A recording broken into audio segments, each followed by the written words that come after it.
The alarm blared through the corridors of the Galactic Coalition vessel Horizon. Red emergency lights flashed as crew members rushed to their stations. Lieutenant Jack Mason grabbed the wall to steady himself as the ship shuddered violently. "Unexpected solar flare detected," announced the ship's computer in a calm voice that contrasted with the chaos. "Hull integrity compromised in sections 4 through 7. Jack knew what that meant. Section 5 housed the main engine cooling systems. He had been in enough emergency situations during his 10 years as a human survival specialist to recognize when a situation was beyond saving.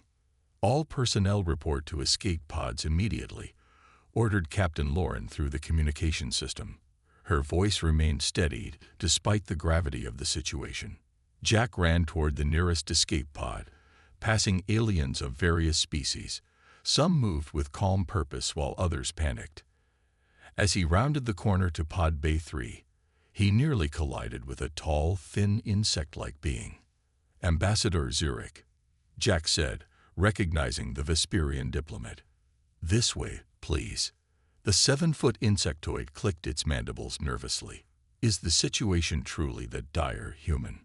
Another violent shake answered the question as ceiling panels crashed down behind them. Jack grabbed Zurich's upper arm and guided him toward the pod. Inside the small escape vessel, 2 other diplomatic passengers already waited. Nala an aquatic hydrolian, sat in her specially designed moisture suit, her blue-green skin glistening under the emergency lights. Beside her was Vex, a bulky Neptunian in a sealed environment suit that allowed him to breathe methane in oxygen environments.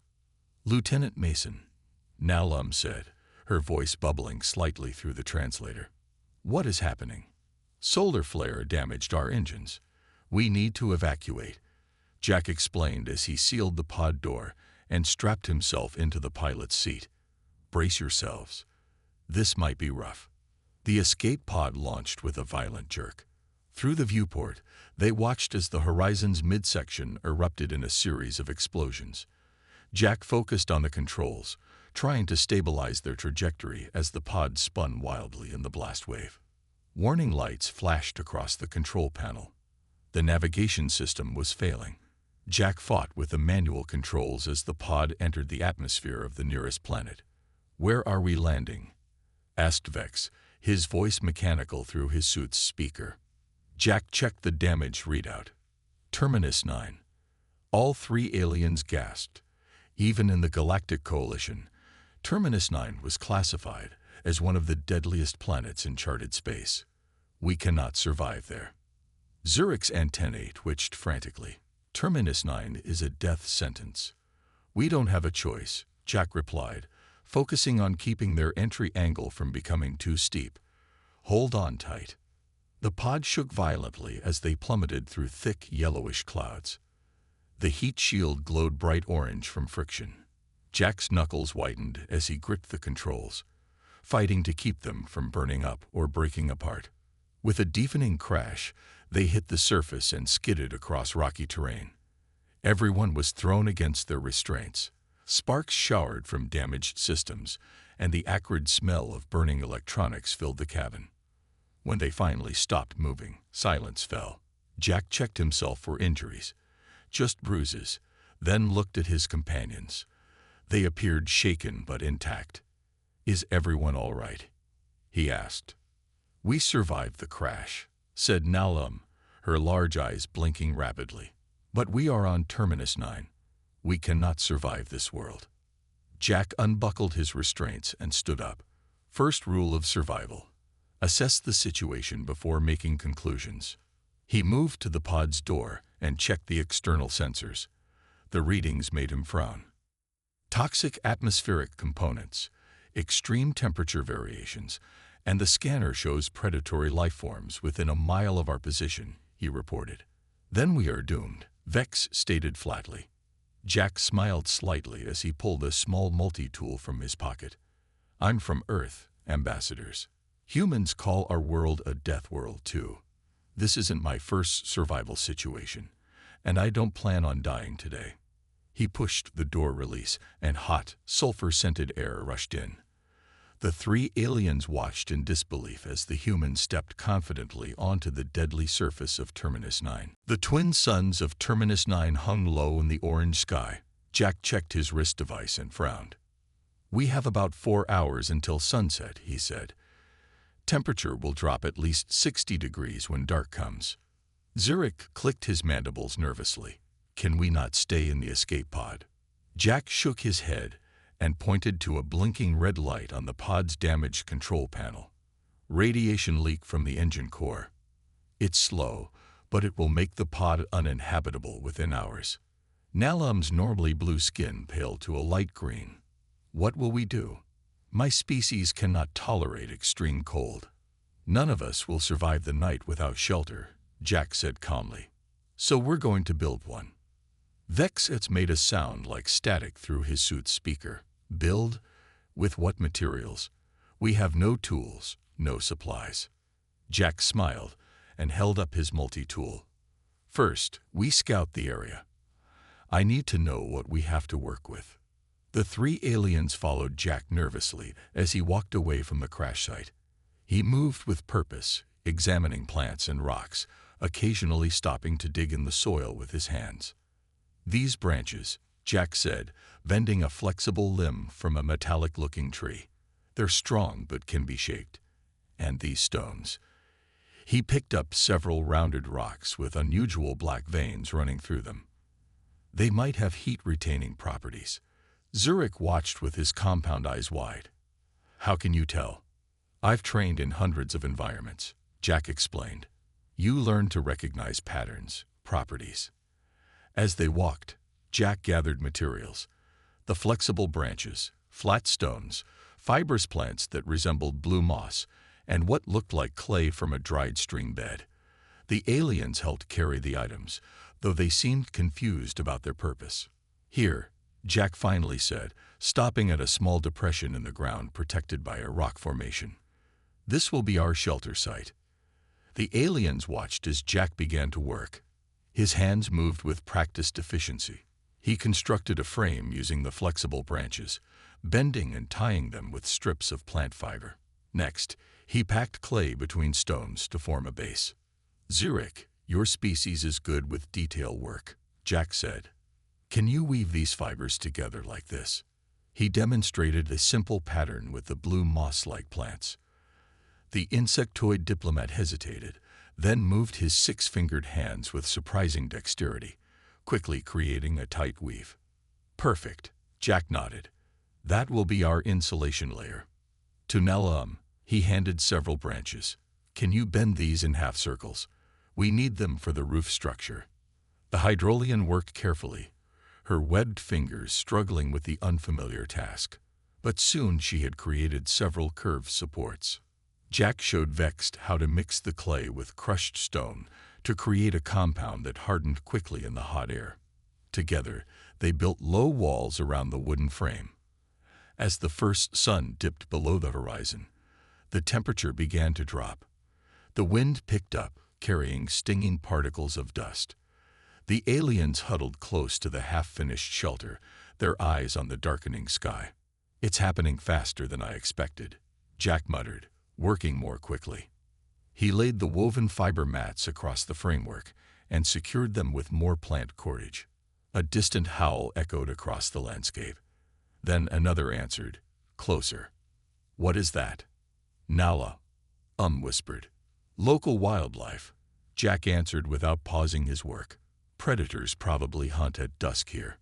Zurich's antennae trembled. "We must hurry." Jack nodded, adding the final touches to the shelter. He created a small entrance that could be sealed from inside and placed the heat-storing stones in a specific pattern on the floor. "Get inside," he instructed as the second sun disappeared and darkness fell quickly across the land. The aliens crawled into the crude shelter. Jack followed, pulling the entrance cover closed behind him. Inside, it was cramped but surprisingly sturdy. The winds howled outside, but little air penetrated the woven walls. "Now," Jack said, taking out his multi-tool and adjusting it to produce a small flame, "let's see if these stones work like I think they do." He heated the black-veined rocks one by one. They began to glow with a faint reddish light, radiating surprising warmth throughout the small space. Inside the small shelter, the temperature remained surprisingly comfortable despite the freezing night outside. The strange black-veined stones glowed with gentle heat. Howls and screeches of unknown creatures echoed across the landscape, but the sturdy walls kept the group safe. Zurich watched Jack with his compound eyes, mandibles clicking softly. I have never seen anyone build a shelter so quickly from raw materials. Humans are adaptable, Jack replied, checking the roof as a strong gust of wind blew over them. We had to be to survive on Earth. Earth? Nala asked, her large eyes blinking with curiosity.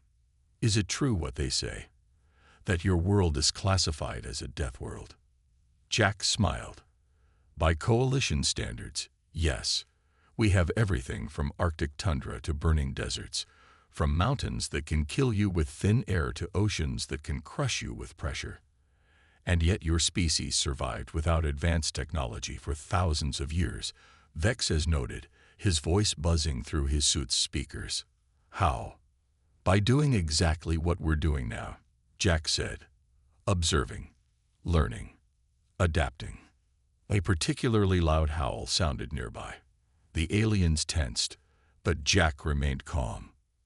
Those creatures, he said, they hunt by sound and heat. This shelter masks both. How can you know that? Zurich asked. I watched their movements as we worked. They turned toward our voices but stopped when we were quiet, and they circled the crash site, which is still warm from entry. The aliens exchanged glances, impressed by Jack's observation skills. In my species, Nalum said, we specialize. Some are builders, some are scientists, some are leaders. But you seem to know many things. Jack nodded. Humans are generalists. We're not the strongest, fastest, or smartest at any one thing. But we can do a bit of everything, and we're very good at figuring things out on the fly. A scratching sound came from outside the shelter. Something large moved around them, sniffing at the walls. The aliens froze in terror. Jack put a finger to his lips, signaling for silence. The creature circled their shelter several times. Its breathing was heavy, and its claws scraped against the stones. Finally, it moved away, apparently confused by the lack of detectable prey. It's gone for now, Jack whispered, but it will be back with others. What will we do? Nala asked, her voice trembling. Tomorrow, we'll set up some deterrents, Jack said. Tonight, we rest and take turns keeping watch. As the night deepened, the temperature outside continued to drop. Inside, the stones maintained their gentle warmth. Jack explained how the minerals in the stones absorbed heat during the day and released it slowly at night. On Earth, many indigenous peoples used similar methods, he said, heat-storing rocks, insulating materials, natural ventilation systems. Your species evolved on such a harsh world, Vex observed. Perhaps that explains your resilience. Jack shrugged. Maybe. Or maybe we just never had a choice but to adapt. During his watch, Zurich studied Jack closely. Your body temperature stays consistent despite the external cold. How? Human thermoregulation, Jack explained. Our bodies maintain a stable internal temperature regardless of our environment. Within limits, of course. Fascinating, Zurich said. My species requires external heat sources when temperatures drop. That's why I placed you closest to the warm stones, Jack replied.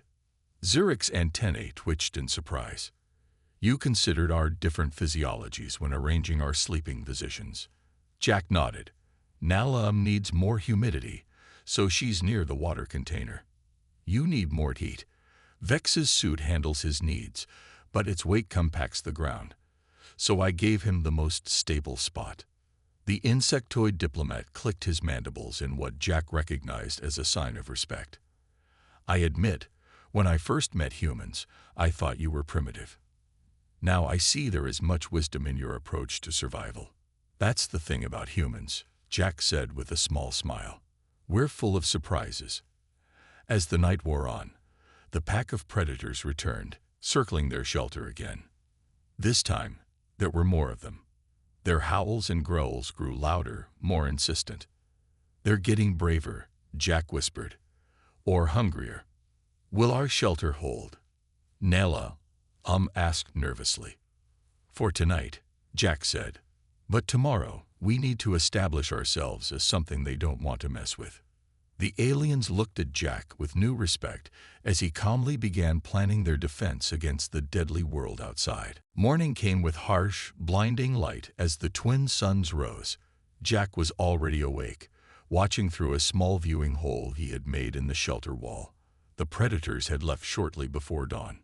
"We need to move," he announced as the aliens stirred from their rest periods. "This location is too exposed. I spotted a better place yesterday." "Move? But we just built this shelter," Nalum said, her skin shifting to a worried purple color. Jack shook his head. "This was emergency shelter for one night. Now we need something more permanent." He carefully opened the entrance and scanned the area before stepping out. The morning air was still cool but warming rapidly. Jack pointed to a distant cluster of rock formations near what appeared to be a small stream. "There," he said. "Water source, natural protection, higher ground for visibility." Vex's environment suit made whirring sounds as he analyzed the area. "The distance is approximately 1 mile. There are predator tracks all around us." "We'll move carefully," Jack replied. "Zurich, can you climb that tall rock and tell us if you see any immediate threats?" The insectoid diplomat scaled the nearby boulder with surprising speed. His compound eyes scanned the landscape. "Nothing large moving within sight," he reported. "But there are flying creatures circling about half a mile east." Jack nodded. "Good. Vex, your suit can carry our salvaged materials." "Yes," the Neptunian confirmed. "My exoskeleton enhancement can handle 3 times my body weight." "Perfect. Now, how are you with water detection? Can your species sense water quality?" The Hydrolian nodded, her webbed fingers flexing.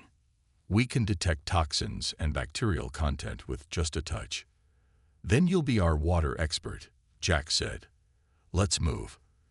They packed the few materials worth saving and began their journey. Jack led the way, choosing their path carefully. He showed them how to walk quietly, how to use the terrain for cover, and how to watch for signs of danger. When they reached the stream, Nalum touched the water and closed her eyes. "It contains minerals unfamiliar to me, but no immediate toxins. It would need filtering for my species or yours, but it is usable." "Excellent," Jack said. He surveyed the area, his eyes narrowing against the harsh sunlight. "This is where we'll build our real shelter." The rock formation created a natural alcove with protection on 3 sides. The stream flowed nearby, and several large trees with the metallic-like bark provided shade. "Zurich, with your climbing ability, you can help gather materials from those trees," Jack said. "Vex, your strength will be useful for moving the larger rocks. Nala, your webbed hands can weave even better than mine." The aliens looked at each other, then at Jack. Something had changed since yesterday. They no longer questioned his directions, but instead seemed eager to contribute. "I can also detect gas pockets," Vex offered. "My species evolved in methane atmospheres. I can sense harmful gas buildups that might be invisible to you." Jack smiled. "That's incredibly valuable. Can you check this area for any dangerous gas pockets before we start building?" Vex moved around the alcove, his suit making soft beeping noises. "All clear," he reported. "Though there is a minor sulfur pocket 20 meters north. We should avoid that area." "Now, Jack continued, "besides water testing, what other skills might help us?" The Hydrolian's skin rippled with a slight blue glow. "My people are agricultural specialists. I can identify plants with similar chemical structures to those that are nutritious versus toxic. And I," added Zurich, "have excellent vision. I can spot approaching threats from great distances and see in wavelengths outside human perception." Jack nodded, a plan forming in his mind. Then we each have something valuable to contribute. That's how we'll survive, by combining our different abilities. For the next several hours, they worked together. Jack showed them how to construct a more elaborate shelter, using techniques from various Earth cultures. He built a foundation of stones, walls of woven branches reinforced with clay, and a roof that would collect rainwater. He designed spaces specific to each alien's needs: a humid corner for Naladam, a warming stone area for Zurich, and a stable platform for Vex's heavy suit. By midday, their new shelter was taking shape. The aliens watched in amazement as the structure grew from simple materials into something that could withstand the harsh environment of Terminus 9. 5 days after the crash, their shelter had become a sturdy structure that even impressed Jack. The aliens had learned quickly, adding their own innovations to his basic design. Zurich had created an early warning system using vibration-sensitive threads strung around the perimeter. Nala had developed a water filtration system using layers of sand, charcoal from their fire, and special moisture-absorbing plants. Vex had reinforced the walls with a mixture of clay and crushed minerals that hardened like concrete in the sun. Jack stood outside, checking the weather. The sky had changed color since morning, turning from orange to a deep purple. The air felt different too, heavier, with an electric quality that made his skin tingle. "Something's coming," he said as the aliens joined him outside. Zurich's antennae twitched rapidly. "The atmospheric pressure is dropping. On my world, this means severe storms." Vex's suit made quick analyzing sounds. "I detect increased ionic activity in the upper atmosphere. Unusual chemical compounds are forming." Nalam looked the most concerned. "The water in the stream has changed. The mineral balance has shifted dramatically." Jack frowned. "I don't like this. Let's secure everything and get inside." They had just finished reinforcing the shelter when the wind began to pick up. It started as a gentle breeze but quickly grew stronger. Dark clouds rolled in from the west, illuminated by frequent flashes of lightning. "That doesn't look like an ordinary storm," Jack said, watching the approaching clouds with concern. The first drops hit the ground with a sizzling sound. Jack reached out his hand, but quickly pulled it back when a droplet landed near him, smoking as it hit the soil. "Acid rain," he warned. "Everyone inside. Now." They rushed into the shelter just as the downpour began in earnest. The acid rain hit their roof with a sound like frying meat. Steam rose where the liquid touched the ground. "The roof won't hold for long against this," Zurich said, his mandibles clicking anxiously. "The acid will eat through the plant fibers." "We need to adapt," Jack said, thinking quickly. "Vex, that mineral mixture you made for the walls. Would it neutralize acid?" The Neptunian considered. "Theoretically, yes. It contains alkaline compounds." "Then we need to coat the roof with it," Jack decided. "But we need more materials." Nalum spoke up. "The mud near the stream bed has similar properties. I noticed it neutralized some acidic compounds in the water." "Good," Jack nodded. "But how do we get to it in this downpour?" They looked at each other. The acid rain was growing heavier, beginning to seep through in places. Small drops hissed as they fell through the roof, creating tiny holes that grew larger by the minute. "I'll go," Jack finally said. "My skin can withstand brief exposure better than your exoskeletons or membranes." "No," Vexes interrupted. "My environment suit offers protection. I should go." Jack shook his head. "Your suit is valuable, but the acid might damage its systems. I'll be quick." Before they could argue further, Jack grabbed a large container and darted out into the storm. The acid rain stung his skin, leaving red marks where it touched. He ran to the stream, now a bubbling mix of normal water and acid rain. Following Nalum's guidance, he found the special mud and filled his container. When he returned, his clothes were smoking in places, and his exposed skin was red and blistered. The alien stared at him in shock. "You're injured," Nalum said, her voice filled with concern. "I'll heal," Jack replied, wincing as he set down the container. Humans recover from minor damage quickly. Let's fix the roof. They mixed the mud with Vex's mineral compound and applied it to the roof from inside, sealing the holes and creating a protective layer that neutralized the acid. As they worked, the storm grew even stronger, with howling winds and lightning that shook the ground. The storm data indicates this will last approximately 3 days, Vex has reported after checking readings on his suit. 3 days. Zurich's compound eyes widened. Our supplies won't last that long. Then we'll ration what we have, Jack said calmly. And we'll use this time to improve our shelter further. As the acid storm raged outside, the aliens watched Jack continue to work despite his injuries. He showed them how to reinforce weak points in the structure, how to collect the neutralized rainwater that ran off their treated roof, and how to preserve their limited food supplies. How can you think so clearly under such stress? Vex asked during a particularly violent bout of thunder. Jack smiled slightly. Humans evolved to handle crisis situations. When things get bad, we get focused. We see problems as puzzles to solve rather than reasons to panic. The aliens exchanged glances. They were beginning to understand why humans, despite coming from a death world with limited technology, had earned their place in the Galactic Coalition. The acid storm finally ended after 4 days, not 3 as Vex had predicted. Their supplies were dangerously low. The area around their shelter looked transformed. Vegetation had been stripped away, rocks were pitted with holes, and the stream had changed course slightly due to erosion.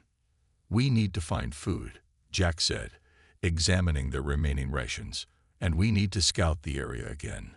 The storm has changed the landscape. Zurich, who had been watching through a small window, suddenly tensed. Movement to the north.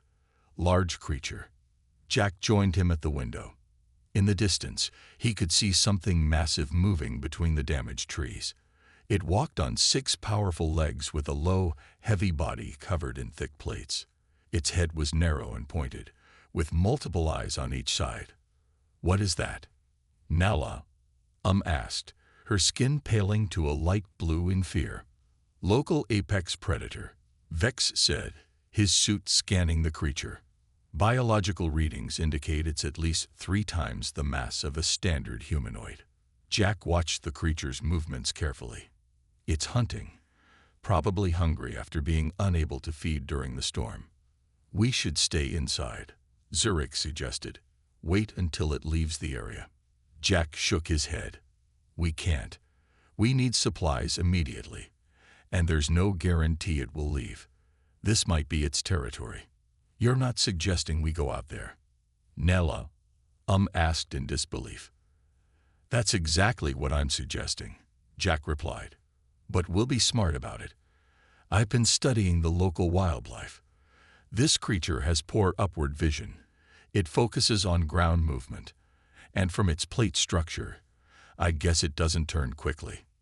The alien stared at him as if he'd lost his mind. Trust me, Jack said. I've dealt with predators on Earth. We can gather what we need if we work together. Despite their reservations, the aliens agreed to his plan. Jack had earned their trust over the past days. They prepared carefully, creating simple weapons from materials they had gathered before the storm, spears with hardened points, slings for throwing stones, and noise-making devices to distract the creature if needed. The group moved out cautiously. Jack led them toward a valley where Nellam had previously identified edible plants. Zurich climbed to high points every few minutes to track the predator's movements. It's circling back this way, Zurich reported during one such climb. Moving faster now. It's picked up our scent, Jack said grimly. Change of plans. Vex, how strong is your suit's external speaker? It can produce sounds at various frequencies and volumes. The Neptunian replied. Good. We're going to set up a defensive position rather than run, Jack decided. He quickly directed them to a cluster of rock formations that would limit the creature's movement. Jack positioned each of them strategically. Zurich on high ground to track the predator, Nala up behind the rocks where she could use her sling safely, and Vextex with Jack at the most defended position.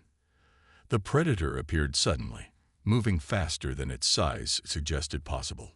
It paused, sensing their presence, then charged directly toward them. "Now," Jack shouted. Vex activated his suit's speaker system, producing a high-pitched wail that made the creature hesitate. Nalahum launched stones with her sling, striking the predator's sensitive eyes. Zurich threw spears from above, aiming for the gaps between its armored plates. The creature roared in confusion and pain, turning in circles trying to locate its attackers.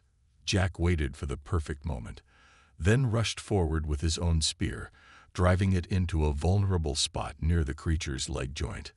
The predator thrashed wildly. Its tail swung around, catching Nalum and sending her flying against the rocks. She cried out in pain as she fell. "Nalum!" Jack shouted. He rushed to her side while Vex and Zurich continued to distract the creature. The Hydrolian had a deep gash on her side, leaking blue-green fluid. "I can't move my lower limbs," she gasped. Jack quickly examined her injury. "Your fluid sac is punctured, but I think I can help." The predator was retreating now, confused and hurt by their coordinated defense. It moved away, limping slightly from the wound Jack had inflicted. "Zurich, keep watch," Jack called as he carefully lifted Nalum. "Vexix, help me get her back to the shelter." They moved quickly but gently. Once inside, Jack immediately began treating Nalum's wound. He used plant fibers to create a seal for her punctured fluid sac and applied a poultice made from local plants with antiseptic properties. "How did you know which plants to use?" Vex asked, watching Jack work with precise movements. "Similar plants on Earth have these properties," Jack explained, and Nalum identified these as non-toxic yesterday. As Jack finished the treatment, Zurich entered the shelter. "The predator has moved away, but it will return. Then we'll be ready," Jack said, checking Nalum's condition. "Next time, we'll be even better prepared." 2 weeks had passed since their crash landing on Terminus 9. Nalum was recovering well from her injury. Their shelter had evolved into a small compound with separate areas for sleeping, food storage, and even a workshop where Jack taught the aliens various survival techniques. But they all knew they couldn't stay on this deadly world forever. Their emergency beacon from the escape pod had been damaged beyond repair in the crash. Without a way to signal for help, they might never be found. "We need to build a signal amplifier," Jack announced one morning. "Something powerful enough to reach orbit and connect with passing ships." Vex looked skeptical. "With what technology?" "We have no electronic components." Jack smiled. "We have your suit's communication system, and we have knowledge. Between the 4 of us, we might be able to create something that works." They gathered around as Jack sketched a plan in the dirt. "We need to boost the signal from Vex's suit.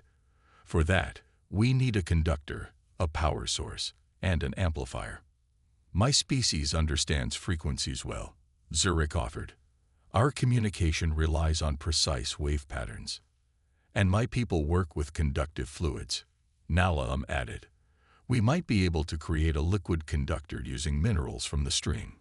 Vexix nodded slowly. "My understanding of gaseous energy transfers could help create a power source." Over the next few days, they worked tirelessly on their creation. Jack recovered usable parts from their damaged escape pod. Zurich designed an antenna array using the metallic tree branches.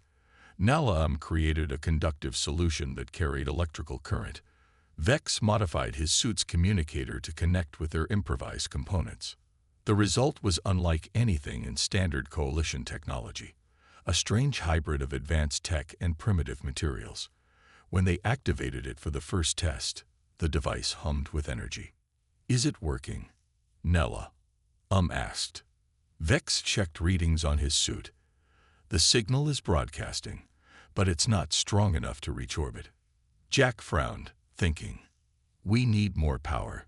The metallic properties in those trees might be able to draw energy from the lightning storms." They adjusted their design, creating lightning rods from the metal-like branches and connecting them to their amplifier. The next time a storm passed over, they activated the device. The signal pulsed outward with unexpected strength. The ground beneath them vibrated slightly. "It's working," Zurich exclaimed.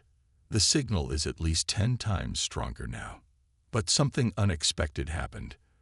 Their powerful transmission had attracted attention, not from above, but from the surrounding wilderness. As night fell, they noticed movement in the trees around their compound. "Something's out there," Jack whispered, peering into the darkness. Glowing dots appeared between the trees, pairs of eyes reflecting the light from their shelter. But these weren't the predators they had encountered before. These moved with purpose, with intelligence. "Those aren't animals," Vex said quietly. "The movement patterns suggest sentience." Slowly, the creatures emerged from the forest. They walked upright on 2 legs, with slender bodies covered in a pattern of luminescent markings. Their heads were elongated with large, sensitive eyes adapted for the planet's dark nights. Native intelligent species, Malaum-breathed. The Coalition surveys never detected them. Jack stood slowly, making himself visible but non-threatening. They must live underground or shield themselves somehow. That's why they weren't discovered. The native beings approached cautiously. Their leader carried a staff decorated with crystals, similar to the heat-storing stones Jack had used in their first shelter. "They were drawn by our signal," Zurich realized. "The frequency must have meaning to them." Jack stepped forward slowly. He raised his empty hands, then pointed to himself, and said clearly, "Jack." The leader tilted its head, studying him. Then it touched its chest and made a sound like water over stones. "Shrilla." "We need to establish basic communication," Jack said to the others without taking his eyes off the natives. "If they're intelligent and adapted to this world, they might be able to help us signal for rescue." For the next few hours, Jack worked patiently to develop a simple sign language with Shrilla.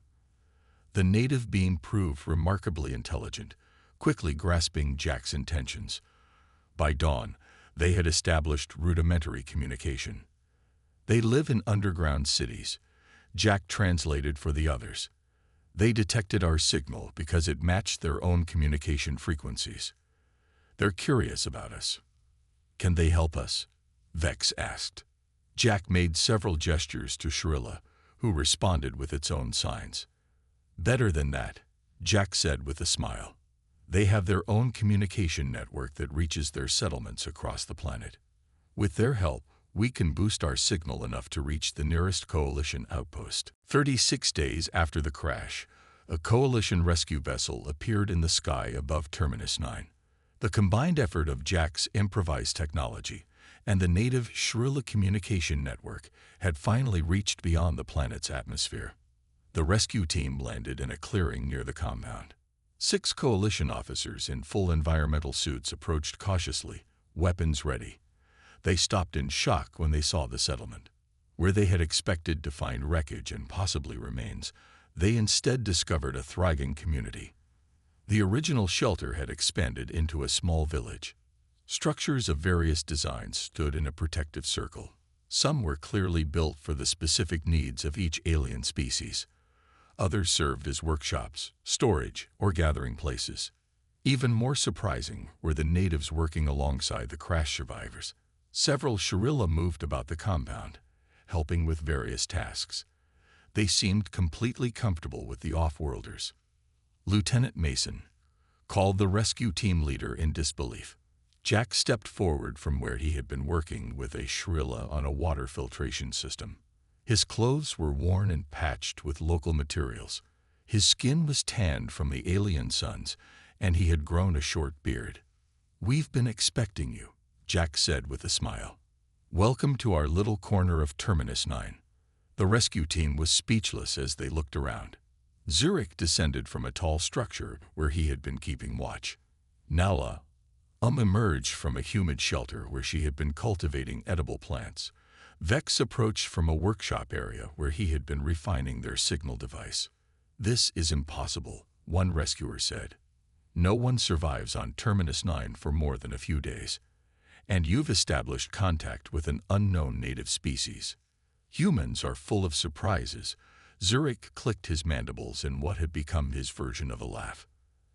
As the rescue team inspected the compound, they marveled at the innovations.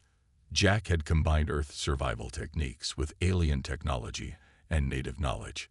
The result was unlike anything the Coalition had seen before. "We need to prepare for departure," the team leader finally said. "Our ship can't stay in this atmosphere for long." Jack nodded and turned to the 3 alien diplomats who had become his friends. "Looks like our adventure is coming to an end." As they gathered their few personal belongings, Jack began carefully dismantling certain structures and removing any items that might harm the local environment. "What are you doing?" asked one of the rescue team members. "We need to leave quickly." "I'm making sure we don't leave anything harmful behind," Jack explained. "On Earth, we have a principle called leave no trace. We don't want to damage this world just because we visited it." The Shirilla gathered to say goodbye. Jack had taught them some basic Coalition language, and they had taught him much about their world. Their leader, Shirilla, presented Jack with a crystal similar to the heat-storing stones they had used in their first shelter. A gift, Jack translated for the others, and a promise that we're welcome to return someday. As they boarded the rescue vessel, Zurich turned to Jack. "When we crashed, I thought we were doomed. But you turned certain death into a remarkable discovery. The Coalition never knew about the Shirilla before now." "That's what humans do," Jack said. "We adapt, we survive, and we connect. It's in our nature." The ship lifted off from Terminus 9, leaving behind the settlement that had sustained them for over a month. From orbit, the deadly world looked beautiful. Swirls of orange and purple clouds above the continent where they had made their temporary home. In the ship's meeting room, the 3 alien diplomats sat with Jack as he filed his official report. But they were no longer just crash survivors or even friends. They had become a family forged in the harshest conditions imaginable. "The Coalition will want to study everything we built," Vex said. "Our survival techniques could revolutionize emergency protocols. And first contact with the Shirilla opens a whole new chapter in galactic relations," Nala added. Jack smiled as he looked at his alien companions. "Just wait until you visit Earth. If you thought what I did was impressive, wait until you see what humans have accomplished on our own Deathworld." The 3 aliens exchanged glances, a new respect and understanding in their eyes. The universe was vast and often dangerous, but with humans as allies, it suddenly seemed a little less frightening.